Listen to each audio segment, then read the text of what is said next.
To access the advanced configuration settings, you'll have to open up the phaser to get at the dip switches inside. Just remove the 4 screws on the back and it'll pop right off. You'll see there's a handy little reference chart that lists all the possible dip switch configurations. There are 3 groups of dip switches on the PCB. There's a group of 3 dips just above the output jack. This lets you set which Midi channel the phaser will use. There's a second group of 3 dips located right next to the control port. This is where you configure what type of input you'd like the control port to accept. Pretty much right in the middle of the PCB, there's a group of 4 dips with blend written underneath. This will let you set if you want to use a blend or mix knob, and will let you engage the harmonic enhancement circuit. The phaser allows the blend knob to be configured as a mix knob. It ships as a blend knob. This means that with the knob all the way clockwise, the wet and dry signals are mixed 50-50, which gives you maximum phase cancellation and the most pronounced effect. When switched into mix mode, the blend knob will let you set the mix from 100% dry all the way to 100% wet. At the center of the knob, there will be a 50-50 blend of wet and dry. This would be the same as having the blend knob turned all the way clockwise in blend mode. The blend dip switch controls this feature. It ships set up for blend mode, which would be on, off, on dips 2, 3, and 4.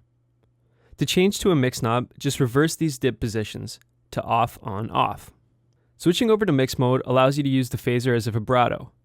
Turning the mix knob all the way clockwise will give you a 100% wet signal, so there will be no phase cancellations, but the modulation will still be present. The vibrato effect will become more pronounced as you increase the width of the effect. The Empress Phaser is very clean and pristine by design. In some instances, in certain styles of music and performance, a dirtier sounding phaser may be desired. The Harmonic Enhancement circuit adds some subtle yet pleasing harmonics to the wet signal. This will definitely give your phaser a more vintage feel. To engage the Harmonic Enhancement circuit, find the group of 4 dip switches in the center of the PCB and move dip 1 to the on position. I've recorded a passage here and I'll play it back through the phaser twice.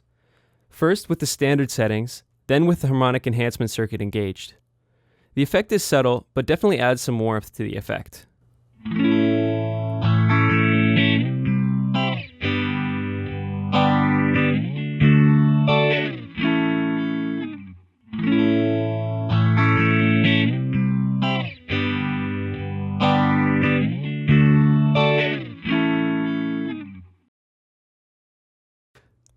The dip switch marked Con Jack Config controls what type of input the control port will accept. It ships to accept an expression pedal. This would be off, off, off on the dip switch.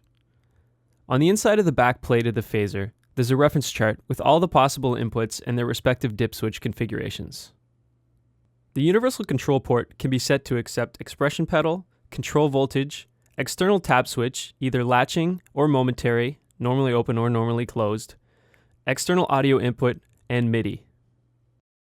When you have the control port set to accept Midi, use the Midi channel dip switch to select which channel the phaser will operate on. It ships set to channel 1. The reference chart on the back plate of the phaser shows the other possible configurations. The phaser can be set to channel 1 through 8. To use the phaser with Midi, the Empress Midi box is needed. This will convert the standard 5-pin Midi into a 1/4-inch jack that can be plugged into the phaser's control port. For more information on Midi, check out our Midi videos on our YouTube page.